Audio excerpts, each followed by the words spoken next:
I would rather be just about anywhere than right here at 8:30 on a Wednesday morning. So you might wonder, well, where are you, Sue? So you may have seen the video that Larry made recently about when God doesn't make sense or doesn't seem to make sense, because God always makes sense to him, but sometimes we have a hard time understanding it. Not surprising, we're not God, but I digress.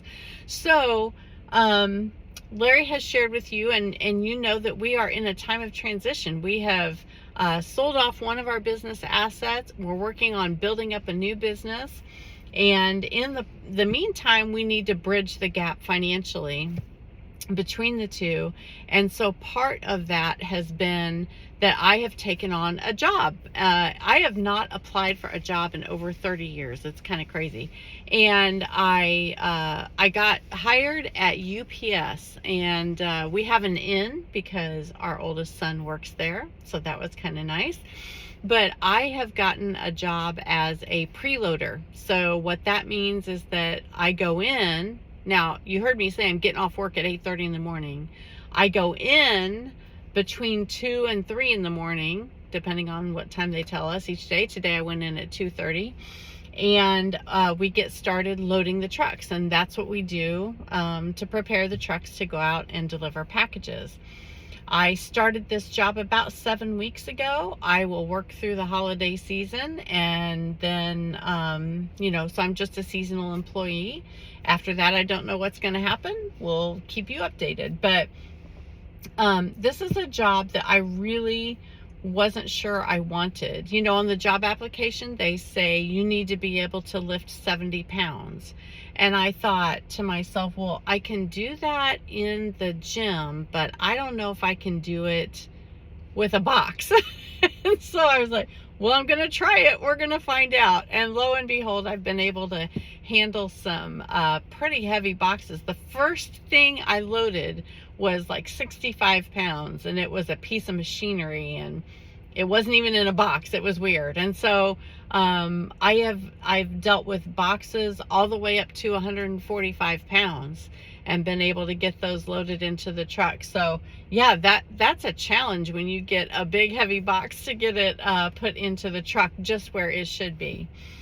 So surprisingly, I enjoy the work.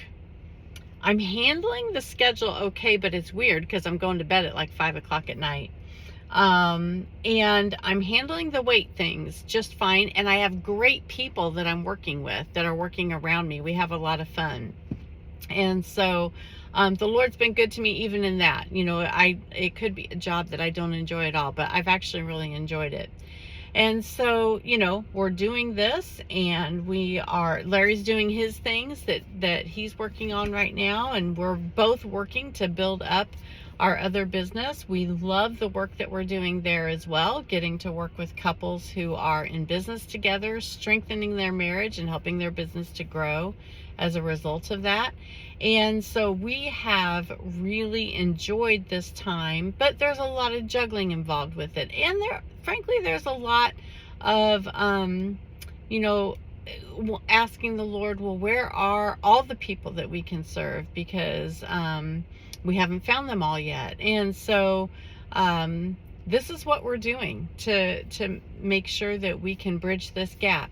And Larry shared a verse from Habakkuk 3, and I don't have it memorized, but basically it talks about though there be no fruit on the vine, if there's no figs in the tree, if there's no cattle in the stall. In other words, if I have no crops, if I have no food, if I have nothing, the next verse says, yet will I rejoice in the God of my salvation. And it is incredible that we can do that. And sometimes that is a sacrifice, and it is a battle to do it. And sometimes it is very sweet to do it, even when things are tough. So we'll keep you updated about what we're doing. Oh, there goes one of the brown trucks right now. One of them's leaving to go bring packages. And so we'll keep you updated, and I hope that you all have a fantastic day, and find out what happens next in the Larry and Sue Chronicles, I guess. All right. We'll see you later.